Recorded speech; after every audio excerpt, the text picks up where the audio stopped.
Hello दोस्तों, मैं शंभुनाथ महतो। आज हम बात करेंगे, आज का जो टॉपिक है हमारे चैप्टर की imagination and creativity of comics artists.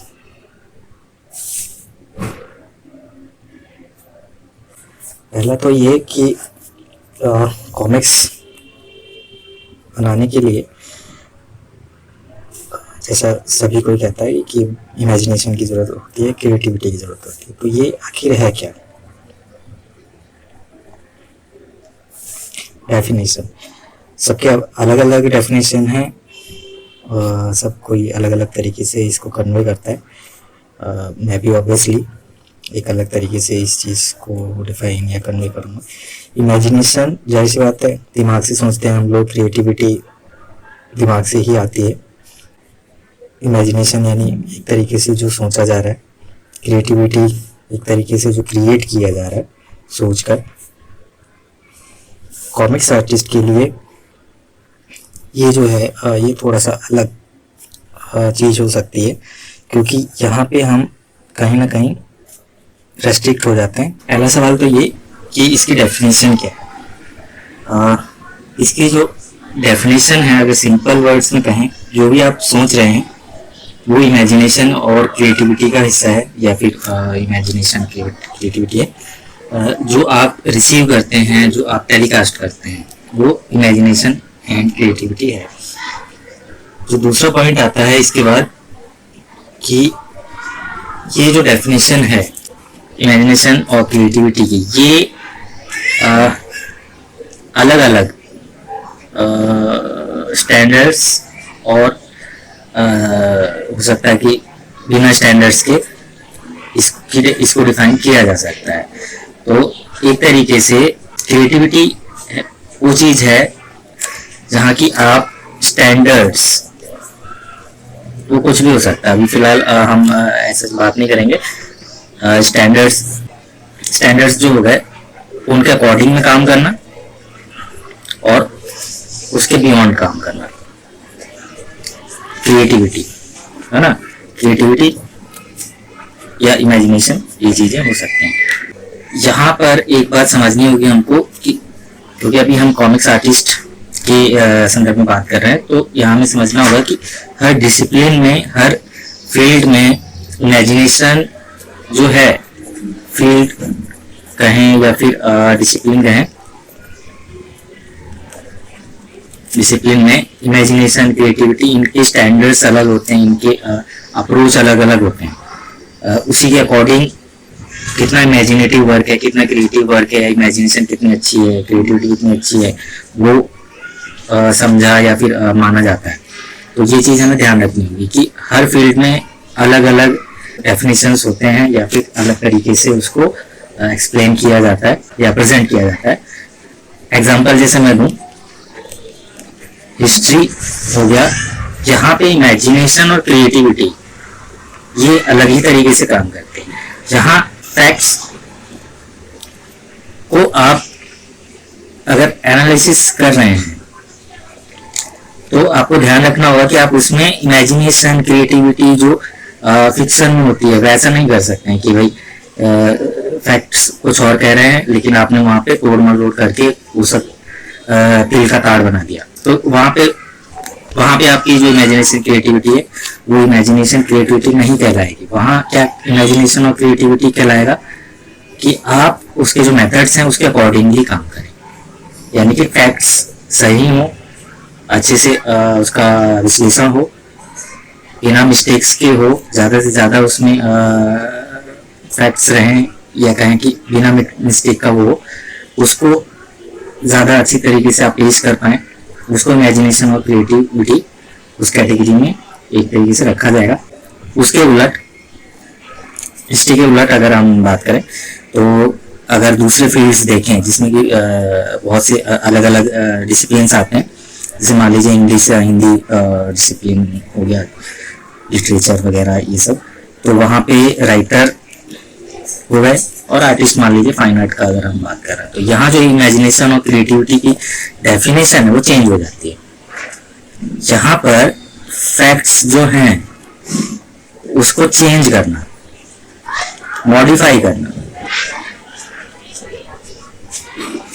Writer और आर्टिस्ट के सेंस में अगर बात करें तो फैक्ट्स चेंज करना, मॉडिफाई करना, यहाँ पे ये क्रिएटिविटी और इमेजिनेशन हो जाता है। डिसिप्लिन के हिसाब से चीजें बदलते हैं। सेम उसी तरीके से कॉमिक्स आर्टिस्ट की हम बात कर रहे हैं, तो यहाँ पे जो इमेजिनेशन और क्रिएटिविटी है वो अलग होगा। तो जैसा हमने कहा डिसिप्लिन के हिसाब से चीजें बदल जाती हैं, तो imagination and creativity of comics artist, यहाँ पे जो इसकी डेफिनेशन या जो वर्किंग डेफिनेशन होगी वो डिफरेंट होगा। यहाँ पे हमको इसको किस तरीके से समझना है वो मैं आपको एक्सप्लेन करूंगा, एक तरीके से उसका क्या फ्रेमवर्क है। तो कॉमिक्स के फील्ड में क्रिएटिविटी क्या है हम उसकी बात करते हैं। तो पहला जो सवाल आपको यहाँ पूछना है वो ये पूछना है, कॉमिक्स क्योंकि हम ड्राइंग करते हैं, कहानी लिखते हैं, वहाँ पर क्रिएटिविटी इमेजिनेशन की बात उठती है, वो सवाल उठता है। ये समझना इसलिए ज़रूरी है ताकि वो जब आप समझ जाएंगे, वो डेफिनेशंस, वो लिमिट्स समझ जाएंगे, उस हिसाब से आप वर्क कर सकते हैं। तो मतलब उसके अकॉर्डिंग कर सकते हैं, उसके बियॉन्ड कर सकते हैं। तो ये चीज़ें समझ में, पहला कि रिक्वायरमेंट क्या है।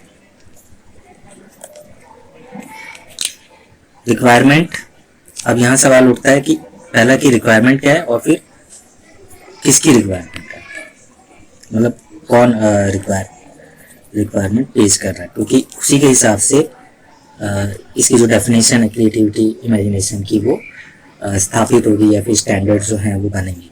रिक्वायरमेंट्स कॉमिक्स में ऑब्वियसली आर्टिस्ट होता है, राइटर होता है, और भी अलग अलग आर्टिस्ट होते हैं, कलरिस्ट हो गए, कैलीग्राफर हो गए। यहाँ पे अगर हम देखें तो यहाँ रिक्वायरमेंट है आर्ट की और स्टोरी। अब किसकी रिक्वायरमेंट है, कौन डिमांड कौन कर रहा है, किसको ये चाहिए, एक पब्लिशर को चाहिए। रिक्वायरमेंट किसकी है, एक पब्लिशर उसकी रिक्वायरमेंट हो सकती है, क्लाइंट भी बोल सकते हैं, आजकल फ्रीलांस चल रहा है, तो बेसिकली जो बनवा रहा है उसकी रिक्वायरमेंट हो सकती है, उसके स्टैंडर्ड्स होंगे, उसके अपने स्टैंडर्ड्स डेफिनेशंस होंगे क्रिएटिविटी के, तो उसके अकॉर्डिंग ही काम करना पड़ेगा। ये इसको समझने के लिए मैं आपको समझाता हूँ। मान लीजिए चिल्ड्रन बुक है और एक तरफ है सुपर हीरो वाले, मान लीजिए चिल्ड्रन बुक्स में सिंपल आर्ट चलेगा, बहुत ज़्यादा एनाटॉमी और वो चीज़ों की ज़रूरत नहीं है, मान लीजिए, है ना, एनाटॉमी की सेंस से समझिए। यहाँ पे एनाटॉमी की रिक्वायरमेंट होगी, भले ही आप अलग स्टाइल में काम करें, स्टाइल डिफर कर सकता है, लेकिन एनाटॉमी की रिक्वायरमेंट आपसे मांगी जाएगी। उसी के हिसाब से जो आर्ट हो गया या स्टोरी हो गई, जो भी ये फील्ड है, रिक्वायरमेंट है, जब इस पे काम किया जाएगा तो क्रिएटिविटी इमेजिनेशंस को मापा जाएगा या समझा जाएगा या डिमांड किया जाएगा आपसे। तो ये एक क्लियर चीज़ समझनी है कि कौन रिक्वायरमेंट पेश कर रहा है, किसको चाहिए, क्या चाहिए, उसके हिसाब से काम करना, उसके हिसाब से फ्लेक्सिबल रहना। तो ये एक चीज़ हो गई। सेकंड हो गया इसी के अंदर, एक तो ये आप कैटेगरी कह सकते हैं कि आप दूसरे के लिए काम कर रहे हैं। एक मान लीजिए सेल्फ प्रोजेक्ट हो गया, या फिर कह सकते हैं ओपन प्रोजेक्ट। तो जहाँ क्या होगा, हो सकता है क्रिएटिविटी चेंज हो जाए, क्योंकि अक्सर आर्टिस्ट एक पर्टिकुलर रिक्वायरमेंट के लिए एक पर्टिकुलर स्टाइल में काम करते हैं, लेकिन यहाँ पे क्योंकि उनको फ्रीडम है, वहाँ इमेजिनेशन और क्रिएटिविटी ये चीज़ें बहुत हो सकता है उसके मायने बदल जाएं, उसका प्रेजेंटेशन बदल जाए, उसका जस्टिफिकेशन बदल जाए। तो ओवरऑल इसमें समझने की बात जो है, अगर छोटे से एक सेंटेंस में कहें, कॉमिक्स आर्टिस्ट के लिए कोई ऐसा स्टैंडर्ड नहीं है, कहीं भी कोई ऐसा फर्म स्टैंडर्ड नहीं बनाया गया।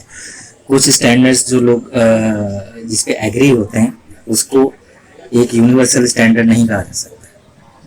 तो मोटा मोटी अगर समझे तो पर्टिकुलरली इमेजिनेशन को लेके और क्रिएटिविटी को लेके किसी भी टाइप की आपको हीन भावना से ग्रसित होने की ज़रूरत नहीं है, या फिर ये कि भाई मुझसे नहीं हो रहा, मेरी इमेजिनेशन नहीं है, क्रिएटिविटी नहीं है। ऑब्वियसली कुछ चीज़ें होती हैं जो कि आपको टाइम के साथ में सीखनी पड़ती हैं। तो हो सकता है कि अभी जो आपके पास पर्टिकुलर स्किल नहीं है वो टाइम के साथ बाद में आ जाए, या फिर कुछ प्रैक्टिस के बाद वो चीज़ें हो आ जाए। तो फोकस कहाँ करना है? उसको सीखने में। इमेजिनेशन, क्रिएटिविटी सीखी जा सकती है। कॉमिक्स आर्टिस्ट के लिए मैं खास कर कहूँगा कि कुछ तरीके अपना के, कुछ प्रैक्टिसेस अपना के आप ये इमेजिनेशन और क्रिएटिविटी अपनी बढ़ा सकते हैं। तो जो नेक्स्ट मैं बताने वाला हूँ, कुछ इस तरीके के टिप्स, प्रैक्टिसेस बताऊँगा, एग्जाम्पल्स दूंगा, जिससे कि आप सीख सकते हैं, अपने दिमाग को, अपने माइंड को उसको ले जा सकते हैं जहाँ की इस फील्ड के रिक्वायरमेंट के हिसाब से, या जो इसकी जो रिक्वायरमेंट है उसके अकॉर्डिंगली आप अपनी इमेजिनेशन और क्रिएटिविटी को डेवलप कर सकें, या अपना एक तरीके से माइंड को प्रोसेसिंग कर सकें। तो नेक्स्ट जो होगा, हम कुछ बहुत सिंपल और आसान एग्जांपल्स देखेंगे।